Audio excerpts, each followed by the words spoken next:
Hello, and welcome to Inconceivable. I'm William. I'm Alex. And I'm Wesley. And it's Reclamation Day. We're coming straight from the vault into your ear. The fallout is officially cleared. I feel like you should have like an old-timey voice. Or someone needs to be like singing over the radio. Just make this episode black and white when you post it. It's got the old great Make the audio black and white. Hello, welcome to Inconceivable. I'm your host, Wesley. Shut up, Wesley. yeah. Oh, I love it. Yeah, so I'll start us and talk about... So we got lots of things going on with E3. In fact, I'm going to talk about Fallout 76. We have a lot of announcements coming up to E3. We're not... E3 is... What, we can go away? Has like E3 not... 2 weeks away? It hasn't started yet? No. Okay, see, I was under the impression... Because of, like, all the announcements, I was under the impression it started already. I'm surprised we're talking about so much. Yeah, because, like, you got, like... Assassin's Creed had, like, literally a 3-second, like, trailer. There was, like... Kick, like Spartan kick, and then like the Spartan, but the title. I think briefly they were forced. I could be wrong. They could be forced to have it. There was a leak. Yes, someone showed a piece of merchandise, right. And they were like, "Whoa, now we gotta make it. We gotta." I heard a thing. I think they said that this was the. It's the 10th game in a row to be leaked in the Assassin's Creed. Wait, yeah. How many games are there? A lot. A lot of Assassin's Creed. Yeah. More than 10. Maybe I'm wrong on the number, but it's a lot. IGN had like an actual number. 3? Oh! Wow. Oh my gosh, the sun is falling. Light! We had so the fallout hasn't cleared, actually. God, is that you? We're still dealing with things falling over in the studio. That's a new one. Yeah. Okay. What were you talking about? So I think they were pressured to release the information about Assassin's Creed personally. Okay. But then we also had the Pokemon announcements. Yes. Yep. We've also that was like an actual like full like here's everything you need to know about the game. Well, Nintendo at the same point they don't really have, they just do a video. They don't have a conference for E3. Yeah. But anyways, exactly. They do their own. And we had Battlefield 5. This was more earlier though. Yeah. But I'm gonna talk about Fallout 76. And fair warning, since E3 hasn't actually started yet, a lot of this is just going to be speculation, and next week I'll probably be wrong about everything, but that's okay. You can laugh at us after the fact. Yeah, you can. It'll still make be fun of us. It's okay. But you can take it. I'm a huge Bethesda fan. They're literally my favorite game studio. I love pretty much everything they do. Did you watch their conference when they announced the Fallout 4 game? I didn't watch it. Okay. But I was like, because I got the game and I was like, oh cool, Fallout 4 is coming out and I can get it in like 2 months. Well, because that's the thing is that if you were watching it, you would have geeked out so hard. I might have, because that's when they did Fallout Shelter, right? They were like, oh yeah, here's Fallout Shelter, you can play it right now. Like, literally as I'm... Yeah, okay, then I did watch it. Okay, so you must have been freaking out. I was, yeah, because that was so cool too, because he was like, literally as I am telling you this exists, you can now play it. Like, and then... And not only that, but Fallout 4 is going to be available in like just a matter of weeks, like unheard of it. A couple months, yeah. Unheard of at E3. It was great, and then Fallout 4 killed it. Like it was so good. I haven't played Fallout. What is it exactly? What's it about? Yeah, so Fallout.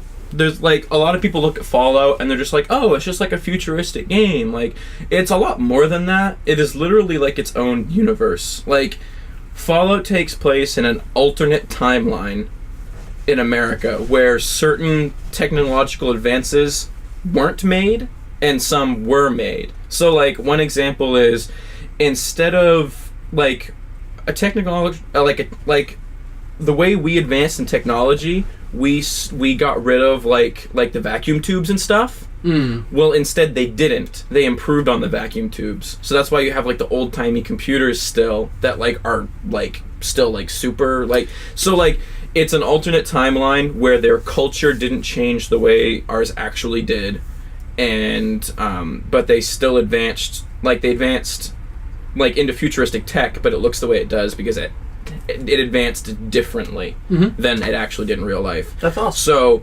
it's set in the future. I think like I could be wrong. But I don't an have alternate timeline? Yeah, it's an alternate timeline. I don't have the dates in front of me, but I think the bombs drop like 2077. No, because 2076. Because I think I could be. Well, I don't know if it's 2176 or if it's 2076. Oh, I don't remember. But the point is, it's way in the future, but their culture still mirrors like the 50s, like post like World War II and stuff like that. Just because like things happened differently in the timeline. So it's actually really like the Fallout universe is really interesting. It's really cool. But yeah, so Fallout 76. So there's no E3 hasn't started, so there's no like consensus. There's no like absolute like this is what the game is, because we've only seen a non-gameplay like intro trailer. But I love those trailers. The biggest rumor, in fact, like there was one website that I was reading on that pretty much all but confirmed it.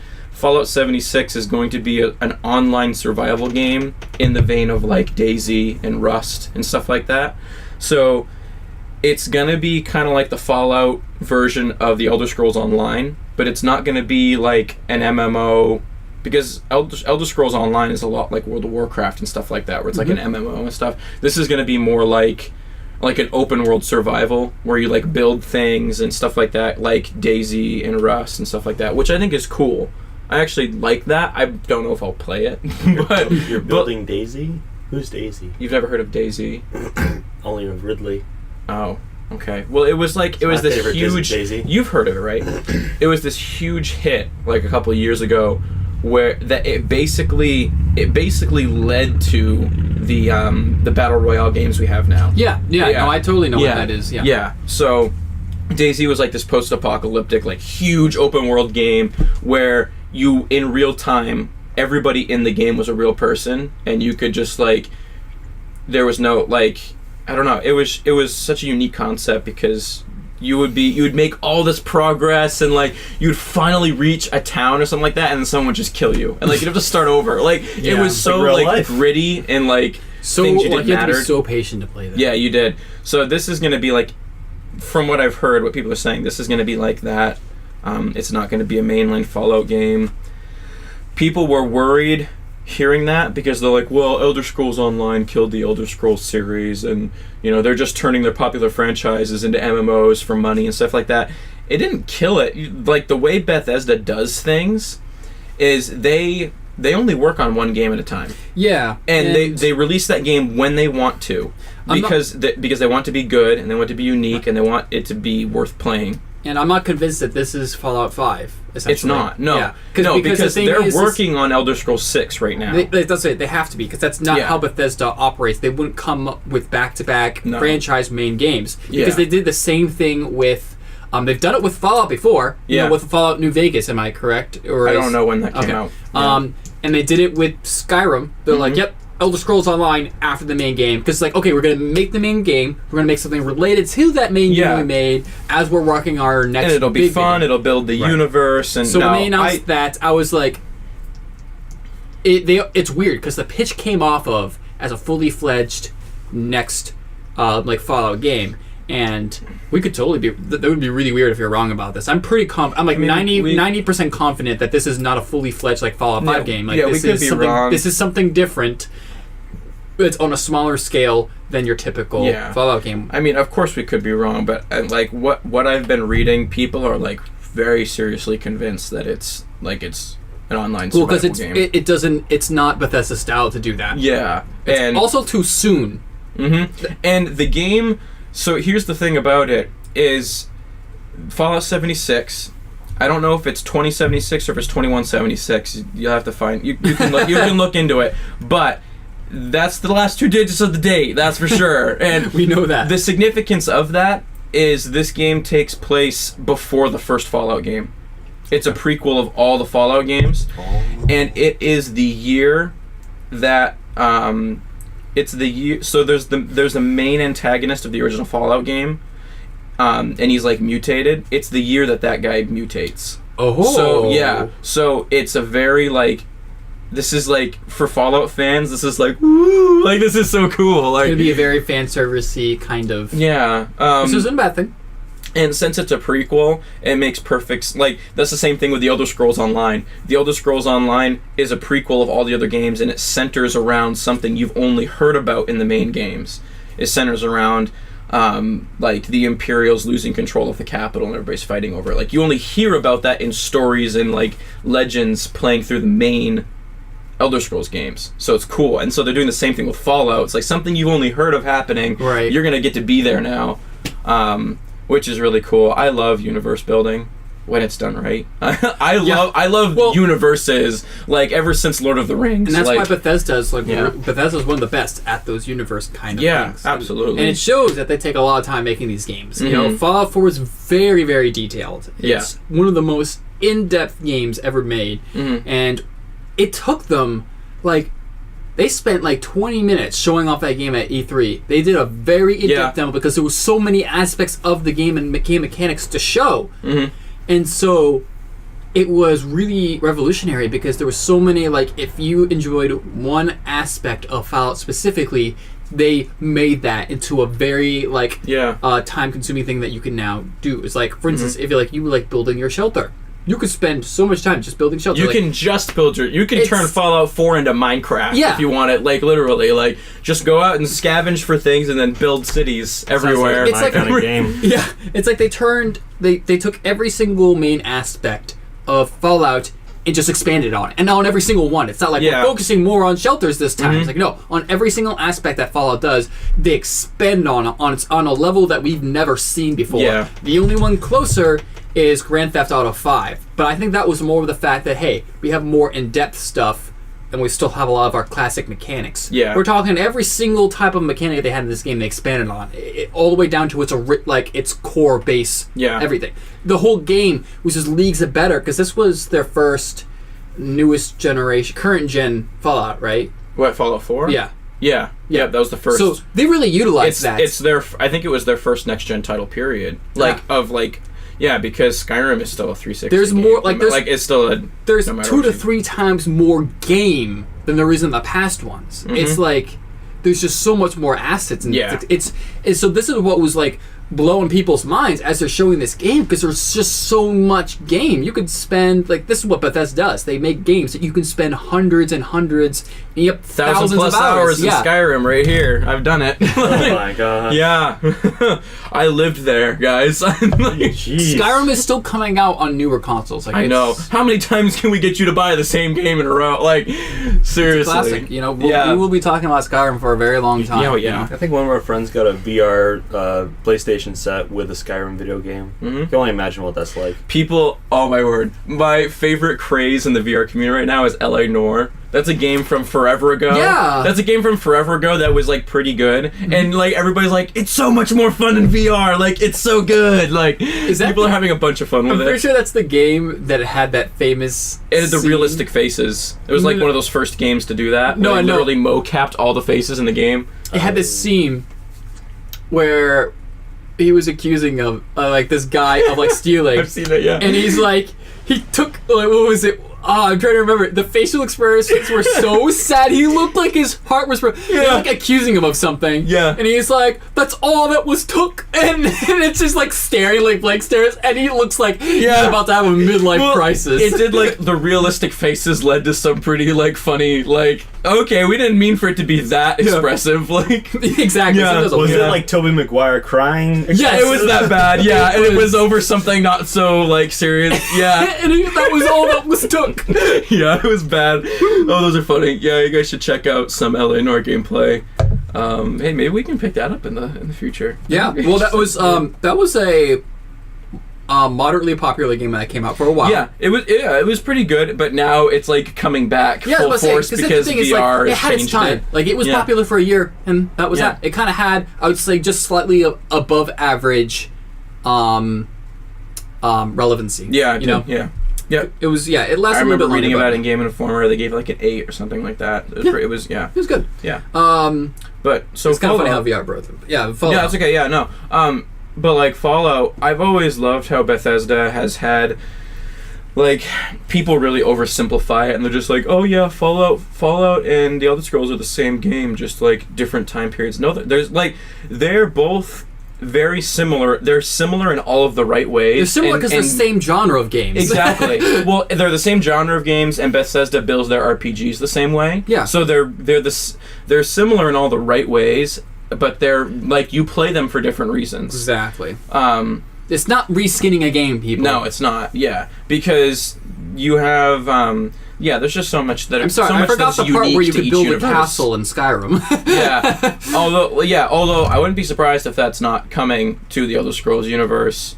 I've always loved owning a house in the Elder Scrolls. That's cool. Games. I like to own a house in real life. The beginning of that was in Morrowind when you just picked a house that you wanted. You killed the guy that was in it, and you like reorganized the house that you wanted, because that was before. Yeah, because that was before games like took care, like the game would take care of itself and like regenerate things. You know what I mean? Like, like in Skyrim, there are not safe places to store your stuff, because the game will reset the container when you leave the room or whatever. In Morrowind, there was none of that. Like, you took something, it was gone forever. Like, because, so like you could just do it to any house. You could like clear it all. You could kill people that were important to the main quest too. You just get a warning message like, boom, you've just killed somebody that's important to the main quest. Start over if you want to do that. Oh man, the days of total freedom in video games, I miss it. But yeah, I'm a huge, like, the Elder Scrolls is my favorite video game series by far, and Fallout is like the really, really fun game that I play when I'm waiting for the Elder Scrolls games. Like, I don't mean to like make it to demean it that way, but that's a huge compliment actually. I love the Elder Scrolls so much that like Fallout is a really fun way to wait for their new ones to come out for me. That's what they are for me. They really don't overwhelm you. They give you just enough. Like, by the time that 76 is out and like it gets going, you'll start to feel like, okay, I'm starting to feel like a little bit of Fallout fatigue, you know? And I'm sure some people who are into Fallout are experiencing that fatigue. Well, and there's people on the opposite side of the spectrum who play Elder Scrolls games just to wait for the Fallout games. Like, there's like an equally big following. I feel like for they both. really do push the envelope, but they do actually give you breaks. Unlike other series, like Battlefield, Call of Duty, Assassin's Creed, there's no breaks on those franchises. Exactly. I think Bethesda's like best thing is that they don't care when you want the game to come out. They're just like, nope, we're making a game. It's gonna come out when it's ready. The other two companies that comes to mind, where they're really on their own schedule, is Naughty Dog.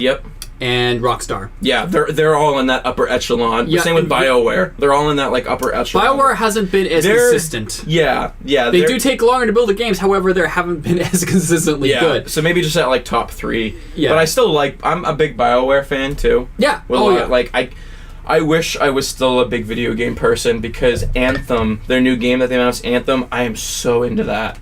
Like, it looks so cool. But I wish I was more into video games, because then it'd give me more like things to cosplay from. Yeah, I just don't have the time. I mean, we've already talked about this a million times. It's just life. But yeah. Anthem looks super awesome. Is that the one where it's like open world and you're like in a spacesuit? It's supposed to be open world and you're in like an exo suit. You got a super suit. Cool. It's supposed to be Where's what we my super wanted suit? Destiny to be, basically. Exactly. It's like basically everybody's Iron Man. Okay, now, but before you get angry, I realize that there's a lot of people that like Destiny and like it for what it is. It's like, for instance, I like Destiny. Just like how there's like and I'm not comparing No Man's Sky to Destiny. Stop. What I'm saying, calm down. We know you're out there. Yeah. I'm just saying that we were promised one thing from No Man's Sky. We got something different. Some people still liked it. Most people were disappointed because that's not what we wanted for. Same thing with Destiny. Yeah. People still like Destiny, but the original impression was a little bit different than we were. Yeah. I thought Destiny was going to be. Don't get me wrong. I still loved Destiny, but I had to accept it for what it actually was and not what I thought it was going to be. And that ended up being good. Yeah. Unlike No Man's Sky, where most people didn't like what it ended up being. You know? I sunk 2 years and a lot of time into the original Destiny game, and I had a lot of fun playing it. I made a lot of friends. We had a blast. Like, it was super, really good co-op game. Yes, it was. So the difficulty with it is you had to have real people to play with. There was no matchmaking for the most important things in the game. Oh, really? Yeah, there wasn't. And it made sense why. we don't have time to get into their reasoning for it. But you had to pair up on your own with real people to do the big things in the game. That was difficult to get going, but once you did, it was so much fun. Like, it was because you would literally like schedule with your friends throughout the week. Like, all right, everybody ready to Friday night, we're gonna go hit this raid. Like, it was so much fun. It's not something that Bethesda usually does, but do you think that Bethesda would be more interested in involving more co-op in their games? Because Bethesda's if Fallout 76 is an online game, you're going to get that. Well, the same thing with Elder Scrolls Online, but that's different. It's not. They're trying to separate their single player to multiplayer experiences. I think so. I'm not going to say never or they couldn't, because I don't know, but I don't see how co-op or multiplayer of any kind would fit into an RPG style that they have. Okay. I don't see how that would add anything. So you could never imagine like Skyrim co-op. No. No. I mean, the only way that would really work. I mean, you could do that. I just feel like it would make it so much of a different game that I don't see how it would add anything. Like, if you wanted to play the game just by yourself, how would that, like, I don't know. I just don't know how that would work. I don't know if that's something they would That's good one example. of the things that's really appealing to me about games nowadays is that, like, you have to play it online for the most part to have fun. Yeah. I just feel like it's really hard to make a game that is really good both multiplayer and single player with the same gameplay for both. Right. I don't know if there's a game that even exists that does I miss that. split screen, man. Yeah. That was the stuff that I loved, and we can't do that anymore. So- Like, I just ordered Overwatch, and I'm gonna Yes, play that's that. And we split can't screen. even do that for What split the screen. Yeah. But like just one last thing on what was it? I don't know how we covered a long range of things. Which is Yeah, fun. about Bethesda in general for the most part. But Destiny's actually Bungie. Yeah. Yeah, I'm aware of that. Yeah, and the last thing with Destiny is everybody expected to be a lot deeper than it was, but it was still a lot of fun. Yeah. And so Fallout 76. So you're expecting it to be... I'm expecting it, along with the majority of people, to be a online survival game like DayZ or Rust, something like that. I would say 70% expecting it to be that. Yep. 20% expecting it to be more of a single player game, but being it more of a mini, like smaller scale thing. Yeah, there are some people who are saying it'll be like Fallout New Vegas, where it'll be like a spin-off in the main series. So because Bethesda did just open up a smaller studio. Oh, okay. They did, I think. Yeah. So I'm thinking 20% chances of that, and 10% chances of being something other. Yeah. That's my. People were really hoping that there was a really pessimistic group of people that were like, it's just gonna be another Fallout shelter. Like no. No. Do you know what Fallout Shelter is? That was a rebel game. It's a time waster. It really is. Like it's okay. It's fun, but all right. the reason why they released it right away. Bethesda's are trolls. They're no, they're not. Bethesda loves you. That's why they do the hard things, like release games when they want to, not when you want them to.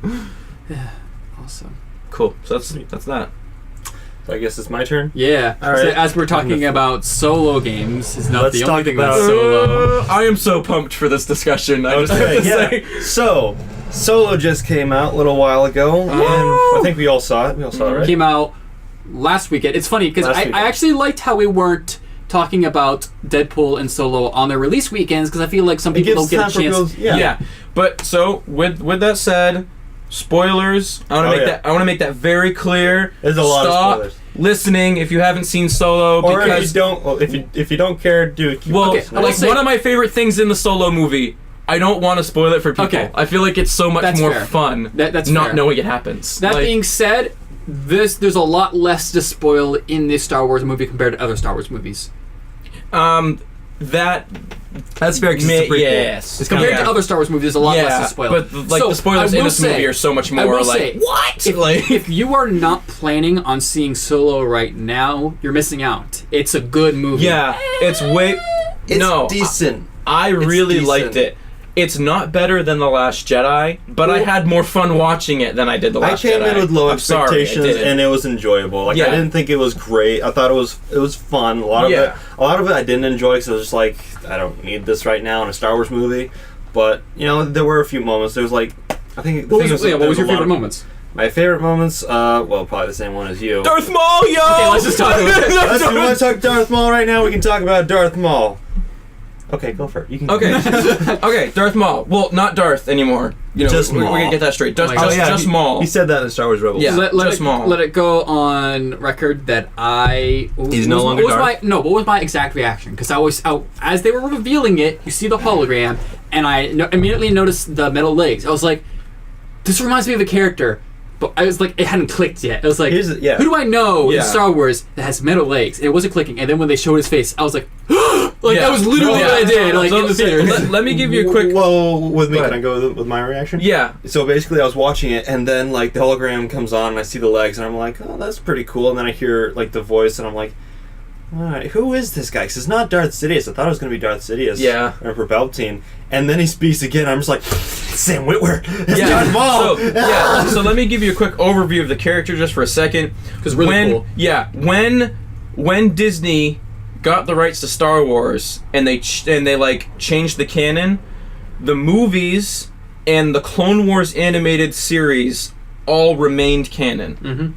So the Clone Darth Wars, Maul. Am I correct in saying the Clone Wars was the only thing outside of the movies that were remaining canon? I believe so. I don't think there was anything else. So the Clone Wars is completely canon, and Darth Maul is alive in the Clone Wars. Like, he gets the metal legs, all that stuff that you saw like in the comics and like the EU that used to not be canon. In the EU, because even that stuff wasn't canon, right? When it like, but and that stuff like they had a story where he did come back with metal legs and he fought Obi-Wan. Clone Wars was not the first one to come up with a reason. No, for Darth Maul to believe. But Clone Wars was the first to make it canon, even before Disney. Like even before Disney got. Yeah. So it was still like just a whatever story.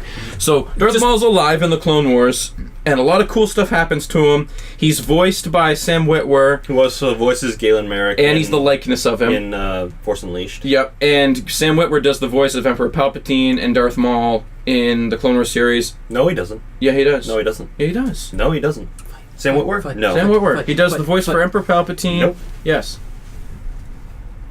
Yeah. We're gonna fight about this. Anyway, we'll get to that in a second. Let me know when you're ready. looking it up. Yeah, as you're looking it up. So, Darth Maul, it surprises everybody. Darth Maul comes on the screen near the end of Solo, and it is the original actor from Episode 1, Ray Park, who is the cool stunt guy. So it's the original actor, but they use Sam Witwer's voice, which was so cool because they use the actor you've seen, and they use the voice that you're most familiar with. He voiced Palpatine in The Force Unleashed. He's also voiced Palpatine elsewhere too. I don't think so. I'm gonna check who did it, and because I know look up the Clone Wars specifically. Okay, because you know what, you're right, because they've actually used several voices for Palpatine in the Clone Wars series. Yeah, because the original voice actor actually died for the Clone Wars. Oh, that's sad. Yeah, and at one point they actually used that guy from the Addams Family. Yeah, I'm forgetting his name right now. Yeah. Everybody who loves him is mad at me, but well, because one thing I will say, I heard someone talk. No, Sam Witwer actually voiced. Wait, no, hold on a sec. Wait, what? Hold on. I will say that Tim Curry. That was the guy. Tim Curry. That's what I'm talking about. Yeah. Okay. I will say that I really like, because I heard someone talking about this decision. He thought that the voice performance itself for the Phantom Menace Darth Maul was very flat and not a lot of character. Because he's not an actor. Yeah. He's really not. Yeah. And however, what he said is that he really likes what they did with Darth Maul in the Clone Wars, because he realized that he's not just some sort of what he described him as, like a beast. Exactly. Just some random mindless beast. Yeah. He's got his own motives and all this stuff. It was really cool for me that they used the voice and the original actor, because like I said, you get the actor, you get the original actor, and you get the voice that has actually defined Darth Maul for you. Yeah, because good choice. Ian Abercrombie did Star Wars: The Clone Wars. Okay, Emperor Palpatine. Yeah, but Sam Witwer does do the voice of Maul in the Clone Wars, and he reprises his role in the movie, which is cool. Because Sam Witwer is one of those guys that does a lot of stuff for Star Wars. He loves Star Wars. And now, he's finally involved with the big movies because he's doing the voice for Darth Maul and everything. We should get back to Solo, though. Well, we should get back to Solo. One last thing I want to say about this, or two things combined into one. One, this is the first big tie that we've seen from either of the series directly into the movie. We've heard reference stuff like that, but this is the first thing that's... though? Yes, but that was a smaller one. You're going to see more. This is a progression. And I want to Saw Gerrera, Darth Maul is a big jump. And I want to say, if people thinking... Is bringing Darth Maul into the movies back is that corny, cheesy? Does it feel forced? No, because I will say, at this point of his life, Darth Maul is not he's not has an overlord. He isn't really Darth. He's just Maul at this point. It makes so much sense having him in Solo, because the whole thing about the movie is talking about the people between the lines of good and evil. It's cool. So it makes so much sense to have Maul in this movie. And another thing about Maul is, spoilers again, but we've already seen Maul die for good again. Yeah. Obi-Wan kills him in Rebels. It was really stupid. Is it? The way he dies, it was really? It was I haven't seen it. I just know what happens. They're supposed to be a lightsaber fight, and then their blades lock 2 times, and then Obi-Wan just slashes. Okay, I was him in half again. I was at least no, almost. He just goes I was at least. It goes downwards instead of sideways. It's like a sort of a little C-section or something. I don't know. He's like Thanos. Is you should aim for the head. Yeah, I'm at least happy that Obi-Wan killed him, because this time. Exactly. As much as I was glad that they brought Darth Maul back, that he wasn't actually dead, I was also mad that they like took away I was also mad that they like took away a feat from Obi-Wan, that he killed the Sith Lord, defeated one, like the first person to do it. That's the reason he became a master. Exactly. So like they finish it as like, okay, I actually am going to kill you now, and I still get the props for killing you. Like, so it was But I mean, so it's funny because this is like a blind spot in Darth Maul's story that they're exploring, because we already know what happens at the end of his life in the beginning, and some parts here in the beginning. Because it's the parts between the two series that we don't know, which is ironically exactly where this movie is set place. Yeah, this is the first movie, because I think we thought Rogue One was going to be more in the center, but Rogue One really just tacked on the right before Episode 4. So really, it only extended Episode 4 back about 6 months. Yeah, it's like Episode 4 Part 1. Like Rogue One is like Episode 4 Part 1. It gave it a prologue. That's all it did. Basically, but a really good one. Really good prologue. Before, like, we're gonna get back to Solo. I'm sorry, Alex, but it's okay. I'm sorry. I don't want to steal this from you. I just want to say it's fine. I want to say one more thing. Okay. The reason, like Solo's not really doing well in theaters, and it's mainly because it's not what people are expecting it to be, but I love what it actually is instead of what we expect it to be. Rogue One was very much more like the original, like the main line of movies. Rogue One fits in very well with those.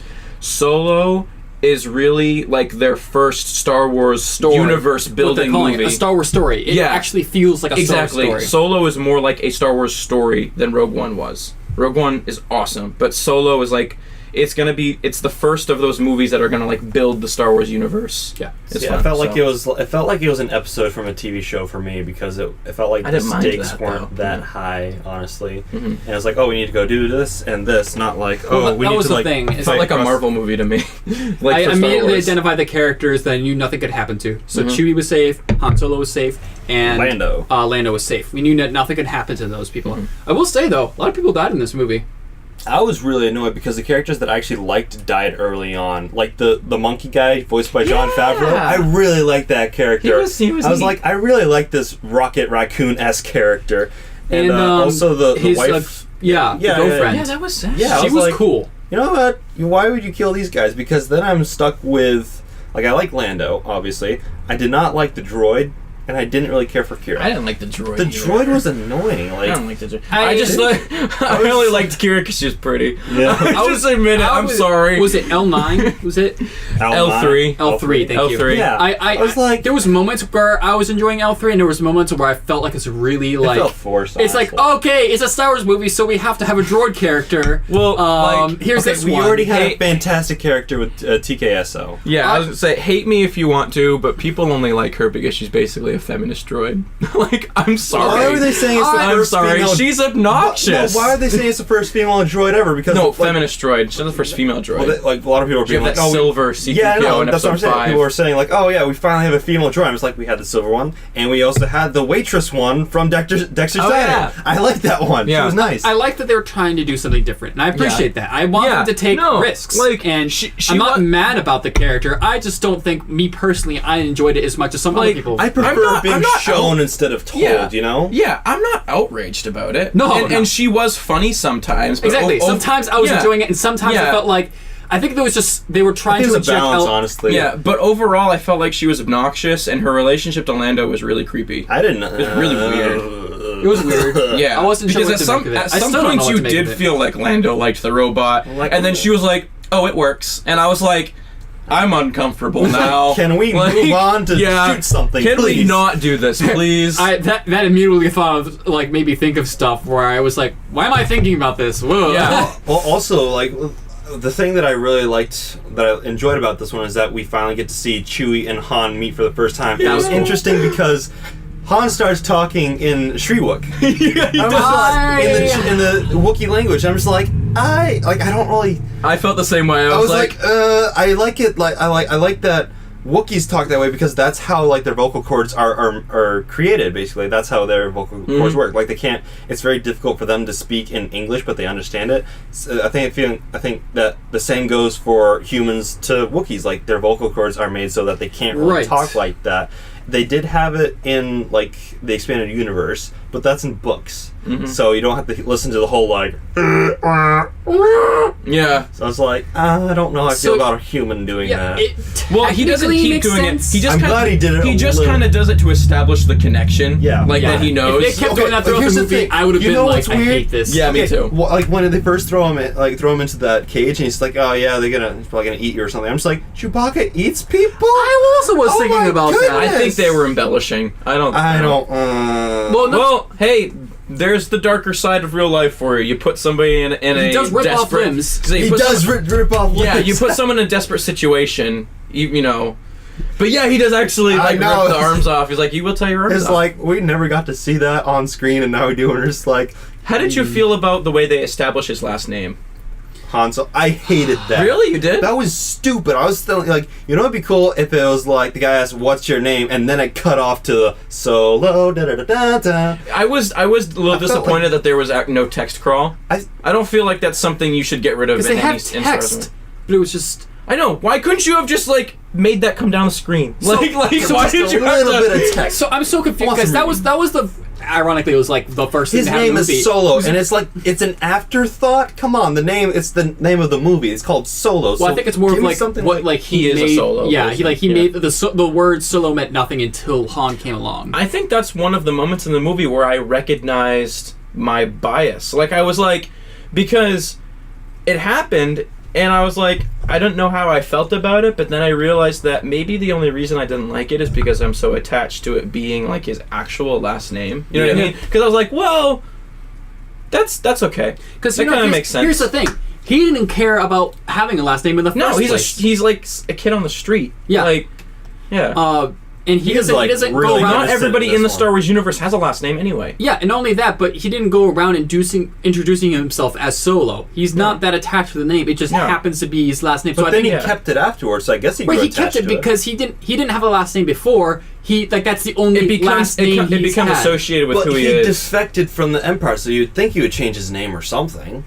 I just don't think. Well, it kind of becomes your nickname. You know what I mean? Like I think at that point, two things could happen. One, especially after the end, when the person he loves ends up totally betraying him. Yeah, great job. Like, ouch. Well, I wish they touched on that more. I felt like Solo's I think that was good as opposed to killing her off. Because you know it doesn't go anywhere. So that was kind of cool. That she went back and forth so many times. I'm like, oh, I'm betraying. Oh, I'm not betraying. Oh, wait, psych, I am. And I'm just like, make up your mind. And then when you see that she's actually working for Maul, I was like, damn, that was good. Yeah. I liked that. Yeah. I liked that the who we thought was that was actually. I'm not usually a big fan of like there's a bigger Vision was the best. Yeah, I know. I wasn't as big a fan. Like I'm not usually a big fan of like there's an even bigger boss kind of thing. But this was one where I liked. It made more sense. Would you consider his weapons like vibro blades or something? Yeah. Yeah. Okay. Yeah.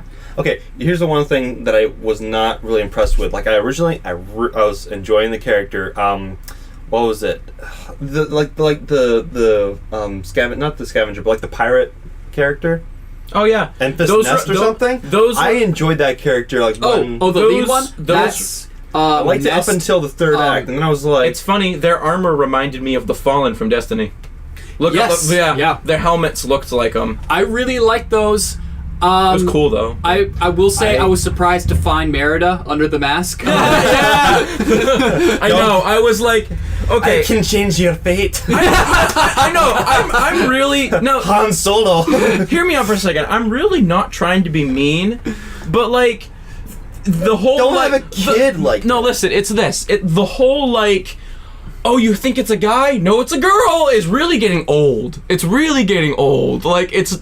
You did this with Samus way back in the Metroid series. Here's the thing. Have they ever done the reverse review? She was like, someone was a girl. It's like, actually, dude. That would be nice for once. Like, so here's what I think. It's like the original directors had the character as one way, and then they changed the character to what the character was in the third act. But I feel like. It's like completely opposite. It's like, oh, this person is getting on the train, killing all these people, shooting people in the back, trying to I just felt like it didn't work with the character. I felt like it was very two-sided. Okay, no, but remember, we learned from Rogue One that the rebels weren't that polar starting off. And I think she kills Jon Favreau. Okay. This is. I do not care. Happy. Have you seen Chef? You do not kill that man. He's not happy anymore. He's dead. This is the start. She is the start of the rebellion. And I really like the fact that when everybody took off their masks, you see how diverse. She's one of the people. Yeah, they were so diverse in their groups. It's like rebellion. Wait, hold on. We saw. Wait, the guy, the little short guy. Warwick Davis. Yeah, he not only was he the Ewok from episode 6, the main one. It was cool because he was actually a character in episode 1. Yeah, well that too, and there's like this offshoot movie no one really knows about called Willow that George Lucas did. Yeah, that guy plays the main character in that. If you want to know more about Willow, we actually have an article about that. That's cool. I was like, where did I hear about that recently? Our wonderful writer just wrote something about it, so shout out to that. Yeah. Yeah. I like it when there's like one singular bad guy. Like I know who I'm. There was a lot of layers, but I will say is that this was the one time where I didn't like it at first, but then it made sense for me. Which was she referring to? You wouldn't believe the things that I've done, and constantly that ominous foreshadowing. It's like this is gonna be a bunch of bullcrap. I don't believe that there's some. You probably did like some like sketchy stuff or killed a person, or something that you thought was a big deal, but then ultimately Han decides isn't a big deal, and I still love you anyways. To be fair, Han shot first at the end of the movie. So yeah, that was so cool. So I watched it with Steven and Dominic, and literally like we all turned to each other at the same time. We're like Han shot first, like when he did it. I can just imagine you three like being in the theater and then that happening. You just standing up and going like, woohoo! I literally when they revealed Maul, I literally like threw my hands up in the air in the theater. I was like, woo! I did that internally. I did the gasp, but then I had to contain myself because there was people directly behind me. The theater was almost empty, and there was three people right behind me. We saw it in Barnsley, so I didn't really feel like I had to be quiet because everybody's so rowdy. I'm sorry. I'm really loud. Here's the thing. So they had the Kessel Run, like the famous Kessel Run in this one. I like how he even kind of. How do people figure out, like, find out about that story? Yeah, you round down. How do they find out about the story? Is it just like Han Solo and Chewbacca and Lando telling everybody about it? I think so. So everyone knows about it, but they weren't there, so they can't tell that it happened or not. It's just like. Well, I'm sure. Yeah. Lando sees a lot of people. Why would Lando give him credit for that? Because Han takes his ship. I think they grow in respect for each other. Is this the last time that they see each other? No, I don't think so. My theory is that they actually, like, after the movie came out, they started interviewing people and talking about it. They like purposefully made room for there to be a sequel to Solo, whether it be via another movie or an actual Solo. Boba Fett. Yeah. See, I think. I wouldn't mind a Solo sequel, but I also think they could pick up this small storyline in the Boba Fett movie, and maybe Han could appear in that movie. Have a Maul movie. How epic would that be? Because the guy that played Han Solo in this movie is actually still signed on for more movies. Speaking of that, he'll he at least did a appear. Decent job. I was impressed with him. I really liked him as Solo, and it's like because it was. He didn't like copy Harrison Ford. He didn't mimic the Solo. There were times in the movies where you could definitely be like, that's Han Solo. Like, that was perfect. You nailed it. And the other times it was like, it's like the raw, younger version. Yeah, you could tell it was him at a younger point in his life. It was new enough, but it still... I thought it was really the things good. That really got me, like, when I thought, like, yeah, that's Han Solo, is when he'd be trying to talk his way out of something being like, hey, I got a thermal detonator. Yeah, when they, like, seize him at the beginning of the movie. On, dude. I love that. I will say, this established two things for me with Solo. One, it really established the relationship between Han Solo and Chewbacca. Mm-hmm. I really felt that bond. I know, and he's like his own character in this movie. Like he's like Chewbacca as a character. He's not just like a side character that you just like have nice love him. He was like a real side character. And he had that moment where he made the choice to stay with Han instead of his own people, which originally is all he wanted. I kind of wanted the like Wookiee life debt thing to be a little stronger. Yeah, because they don't really talk about that. Yeah, but it's okay. That being said, and then the other thing it did for me is that at the end of the movie, I wish they harked on this a little bit more. It explains why Han Solo has trust issues, because the person he trusted most is the traitor. Yeah, twice. And everyone his first boss died. Like everybody double crossed him. Everybody double crossed him. Yeah. Everybody else in that adventure, besides Lando, who is now off doing his own thing, is dead. Like that's just it. So like That's like, some of my favorite things in the movie was I just thought the casting in this movie was really good. I really did. Oh yeah, I loved the guy. Donald who played, Glover did a fantastic job. Yeah, he did. I loved the guy who played Solo. Yeah, like you said, Donald Glover was a perfect casting for young Lando. I wanted more of Lando though. I felt like we didn't get enough of him.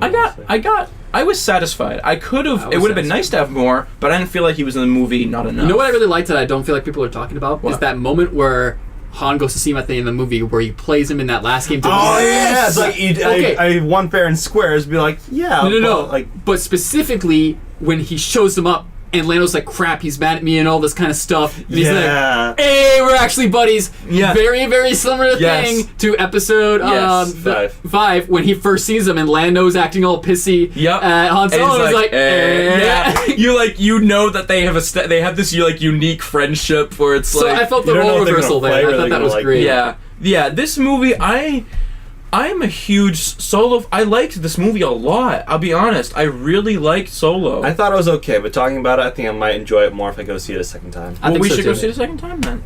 But seriously, I went in with low expectations, and I really enjoyed it. Yeah, I'm excited for more. It was universe building movies. It was nice not to worry about the whole universe for a while and worry just about this one specific arc. This wasn't some gigantic space opera that's like, it's not the Skywalkers messing up the entire galaxy in this one. Speaking of opera, love the music in this. Yes, yeah. And when they showed Maul, they played his music. Yes, they played Duel of the Fates for episode 1. They actually played that? I don't remember that. Yes, they actually played Duel of the Fates for episode 1. In my opinion, one of the top 5 Star Wars themes. It was great. Gets you hyped. It does. So they had a few themes. Some would argue too many, but I really like the call-outs to the musical themes to it. Yeah, so don't, you guys listening, don't think that the reason it's doing bad in theaters is because it's not a good movie. It's because people are trying to send a message to Disney being like, hey, we didn't like The Last Jedi. I don't think that's it either. I think it's not what people expected. Or it's... It also came out really close to a lot of stuff, including The Last Jedi. Yeah, it came out really close to a lot of other more high-profile movies. Because Last Jedi was 5 months ago? Yeah. That's so short. Yeah, it came out quickly. We're used to having to wait a long time for a Star Wars movie. Everybody knew about it, but it wasn't official until, the Super Bowl.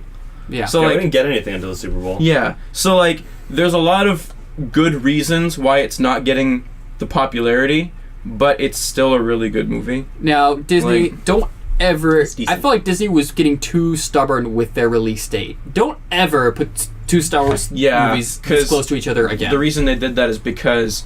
They've been trying to do May schedules for the longest time, and this is the first time they've been able to do it. All 3 of the new Star Wars movies before Solo were all supposed to be May releases. All of them. And they all got delayed to December. And now everybody thinks the Star Wars movies just come out in December. When they finally made the deadline for this one, and everybody's Here's the thing. Pretty much every Marvel, usually at least one Marvel movie comes out in May or April. Yeah. So that's really close. Yeah. So they don't need to have both of those. Well, because that's when Star Wars movies used to come out on, is May. So they're trying to stick to that old-fashioned thing. But I was like, but why? You don't have to. We were fine with the December. It feels like a Christmas movie, okay? Yeah, I enjoyed that. Christmas present. Guess what? We get Aquaman this December. Yay. You are excited for that.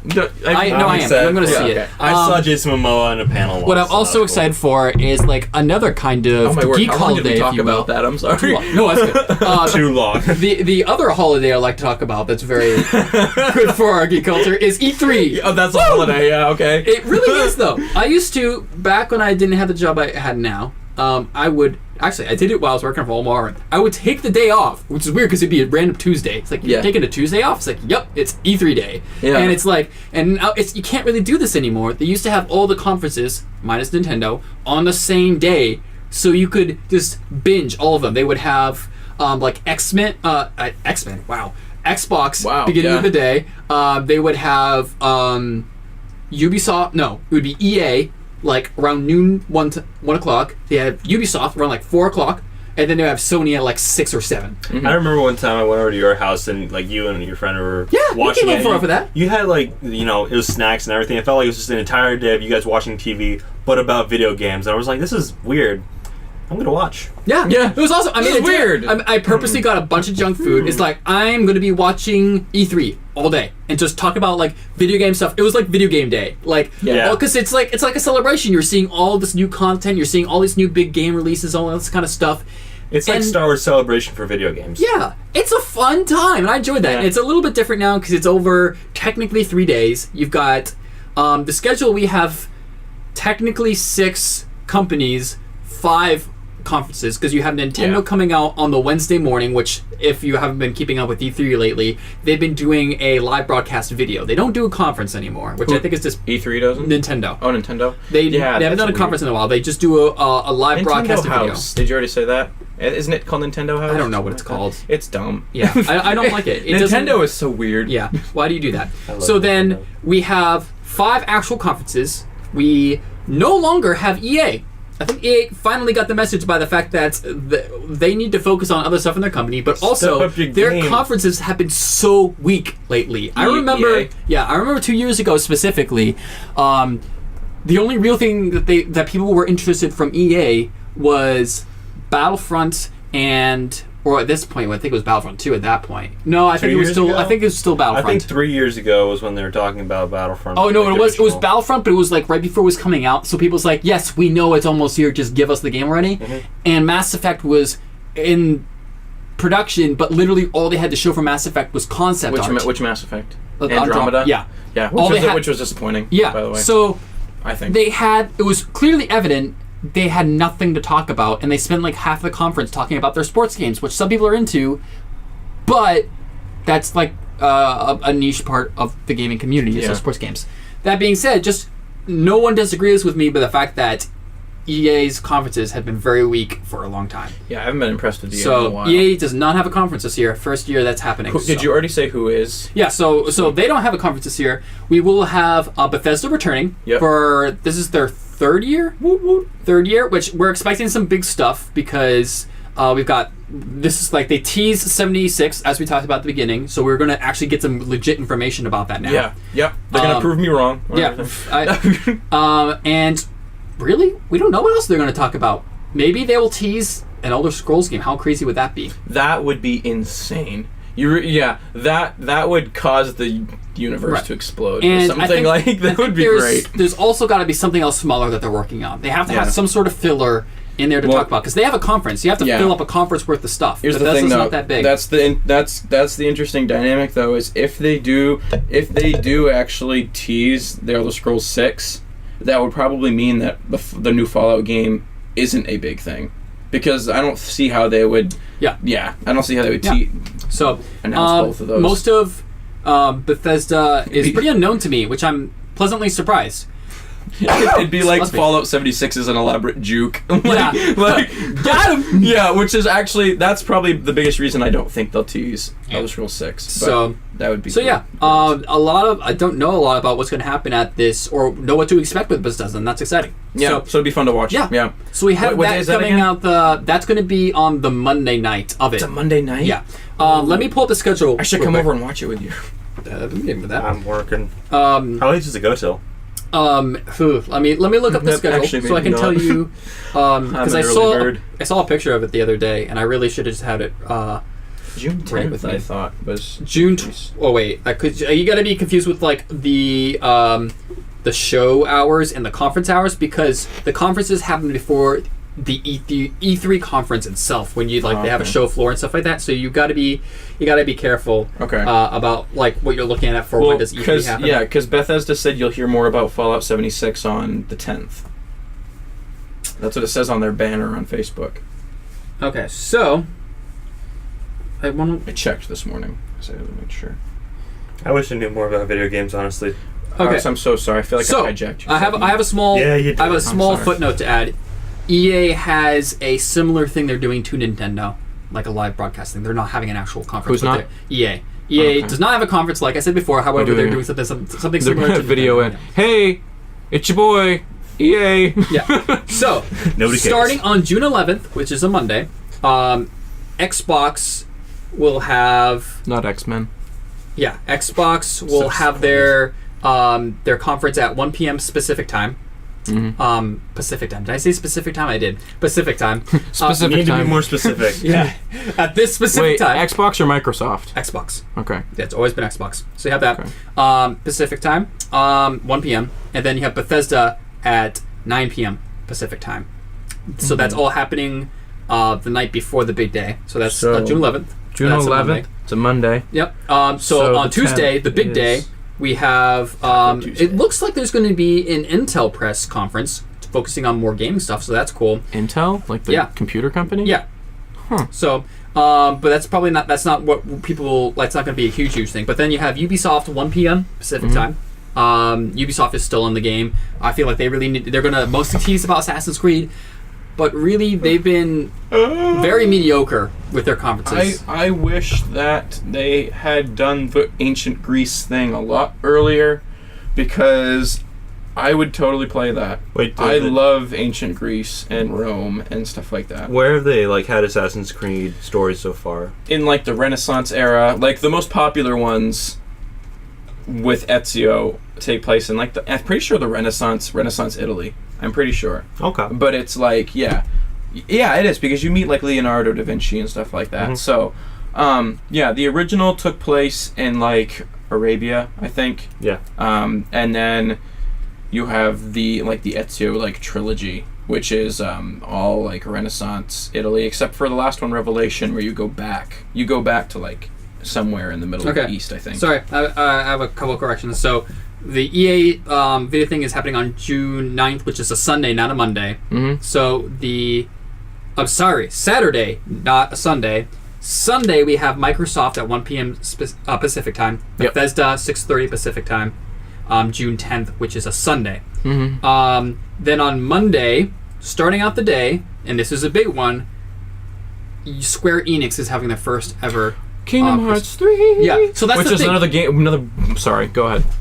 There's a lot to talk about there. I don't want to. Not to go big into that, but it has to be Kingdom Hearts 3 because whenever a company, we saw this with Bethesda, never had a press conference till recently. Mm-hmm. It was basically to show off Fallout 4. Yeah. So Square Enix wouldn't start a conference because there's a lot of money and effort that goes into it, unless if they have something big to talk about. Wait, what's Square Enix coming up that's pretty big? Yeah. I don't know. Kingdom Hearts 3? Hold on. Bethesda announced Skyrim at E3. No, Bethesda. That was 2011. Yeah, no, but they haven't had their own conference, so they went through sometimes did it through Microsoft or somebody else or something. Microsoft or whatever. All right. Ubisoft and EA had. So yeah, depending on. Yeah. Next question. Well, not a question. Next, whatever. I have a love-hate relationship with Square Enix. That's because I loved Kingdom Hearts growing up. It was one of my favorite things ever, and I just feel like at this point, Kingdom Hearts 3 is too late. Well. Hopefully, I don't know if you have. Yeah, I don't know if you have an opinion on that. But I haven't played Kingdom Hearts. I haven't played anything, guys. It's a very beloved game. Yeah, it is. I played Animal Crossing. Expecting big things about that, and if they don't show Kingdom Hearts 3, people are going to be devastated because this is the time to do it. It's going to be even by their own standards, they set this up for themselves. It's not like we're hoping for it because we haven't seen anything but I feel like the amount of stuff they've been releasing about Kingdom Hearts 3 would make it sense, even by their own standards of releasing stuff, that this is the time to do it. So very, very, very good chance of them showing off lots of stuff of Kingdom Hearts 3. They need to at this point. 1 p.m. Pacific time on Monday, June 11th, we have Ubisoft. Again, like I said just before, always had very mediocre, average conferences, and I feel like they had a game they announced, I believe, last year. Was it Sea of Thieves? That people thought was cool, but didn't think much of it. Guess what? That game's a hit. It's great. Really? Is it? Yeah. What is it? What is it like? I don't know. It's think of the Assassin's Creed Black Flag, the pirate ship mechanic. Which was great. Think of making a game based off just that. Just the seafaring aspect? Yep.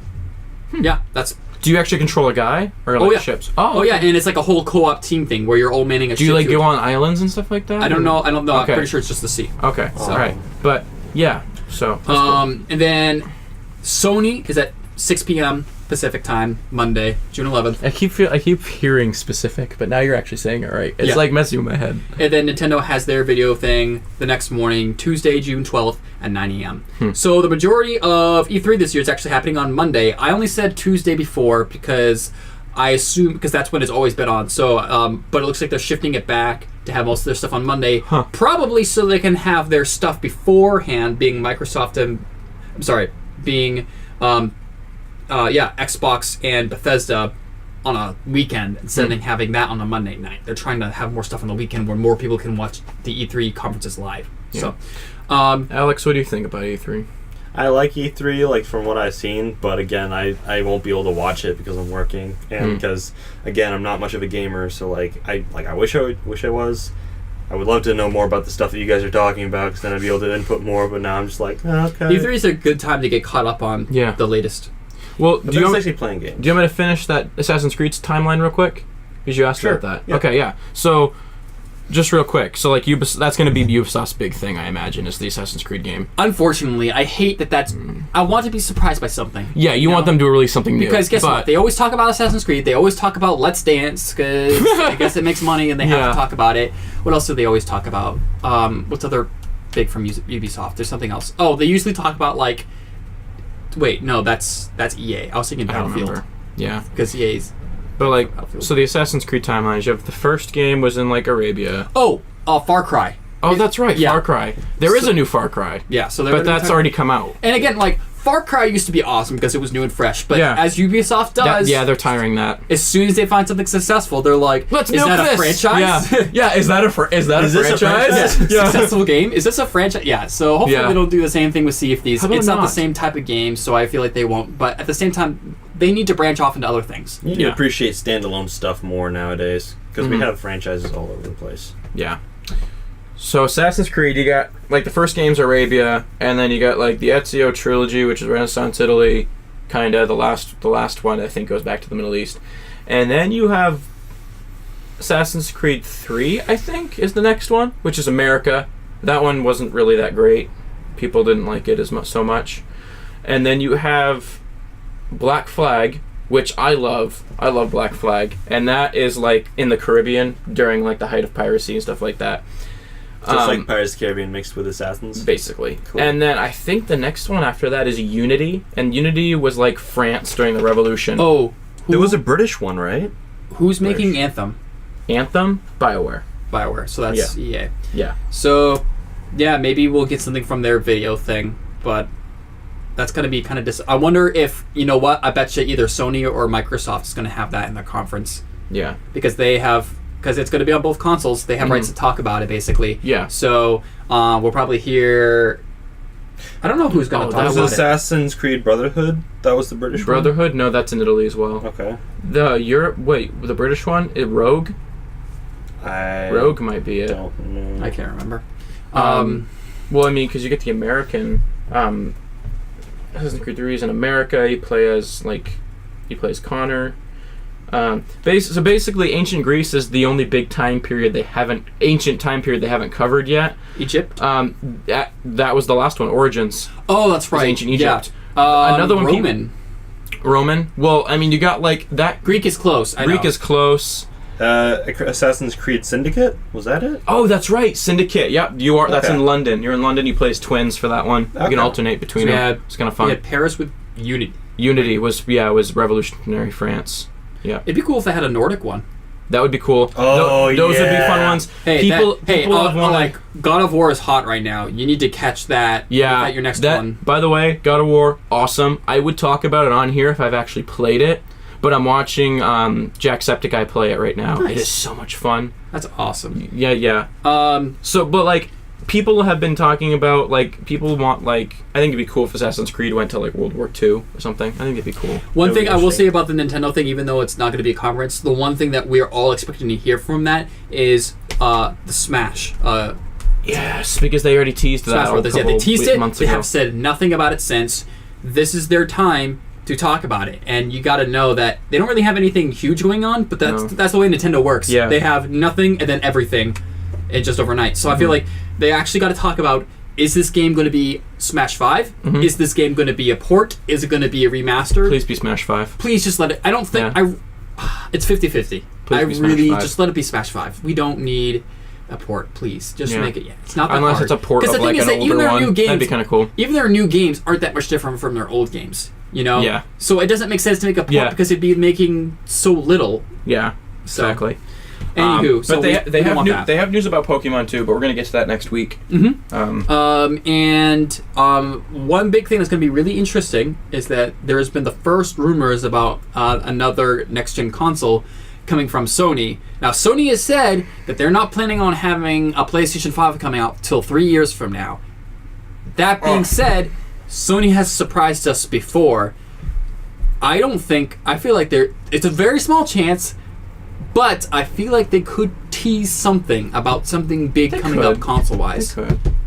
They've done a lot to augment the PlayStation 4. Right. Because I know Xbox right now, they're not talking about anything because they have Xbox One X. Yeah, that came out like last year, right? Yeah. They're not ready to talk about anything console. What is that? No, they're good. Xbox One X. It is, and I'm not even a fanboy anymore because I haven't played in so long, so don't take this as a bias.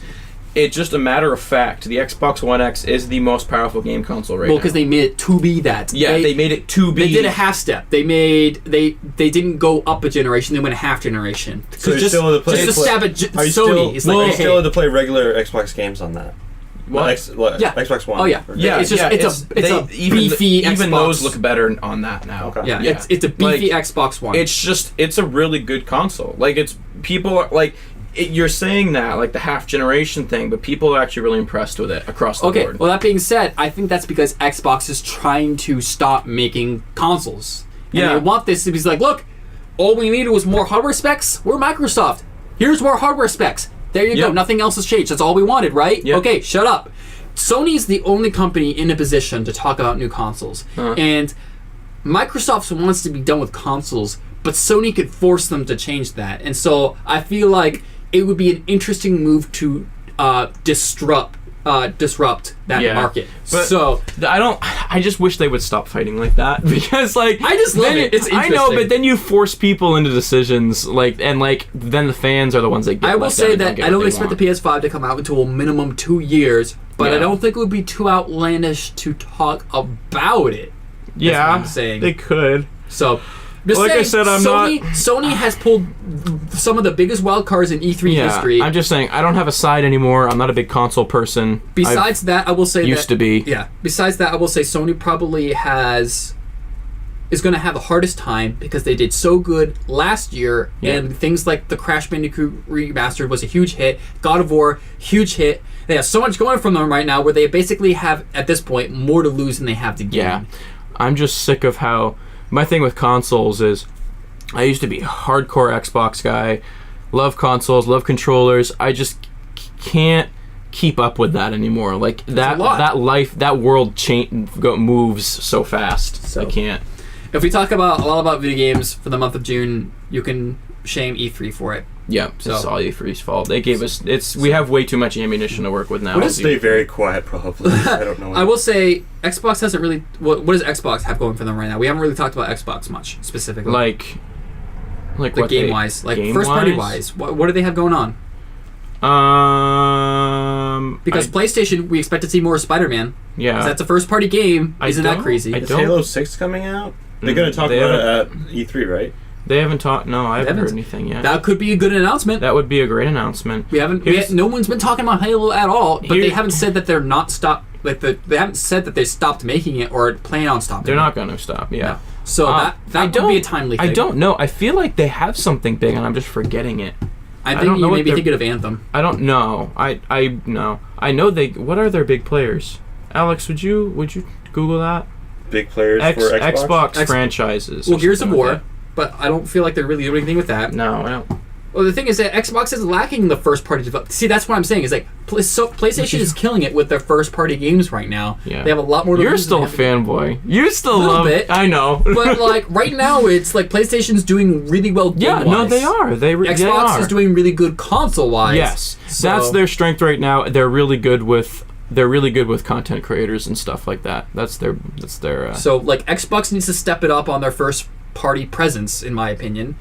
Sony doesn't necessarily need to step it up. They're more focusing on their VR stuff. I feel like PlayStation, if they're to announce something new with a console, offers more integration with the VR. Definitely. What you got there, Alex? Anything? Let's see. There's Vampire, Hemorrhage, Onrush, Far Cry 5, Hours of Darkness.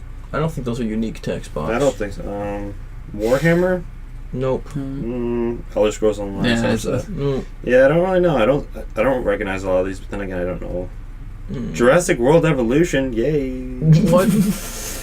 Oh wait, Lego The Incredibles. Well, that's probably not going to be exclusive, but no, there's a lot of not. Xbox just doesn't have a lot of. Look up I'll Xbox. check out Xbox exclusive. Yeah, Xbox exclusive games. Yeah. So yeah, I'm trying to think of any other big games that we're waiting to hear information about. That's all I can think of at the moment. Trying to think of big things that were announced last year. I think a lot of them, believe it or not, unlike E3 history, a lot of them have come out. Isn't that great? We're not left with a lot of cliffhangers coming into this E3 for once about games that haven't talked about for the past 2 E3s, you know? So I think we have a really good opportunity to talk about a lot of new games. And I think ultimately that's what I want to see from this E3. We have a lot of games that we're expecting to come out this year, with the exception like of... a game that just came out is State of Decay 2. Oh, that's a good one. That is a good one. Really? It came out May 22nd, I believe. Okay. That's awesome. Why haven't I heard anything about that? Because State of Decay was a great game. Was it? Yeah. It was it was a zombie game where you only had one life, and every time you died... Oh, Crackdown 3. Crackdown 3. That's one that people are excited about. What's that? Ashen? I don't know what that is. RPG, action. Yeah, so Crackdown's going to be a big one. Crackdown. The Darwin Project. Nope, haven't heard of that. Last night. Haven't heard of that. Yeah, I don't know. Last night, not last night, but Last of Us 2. Yeah, that's going to be When is that coming? Beyond Good and Evil 2!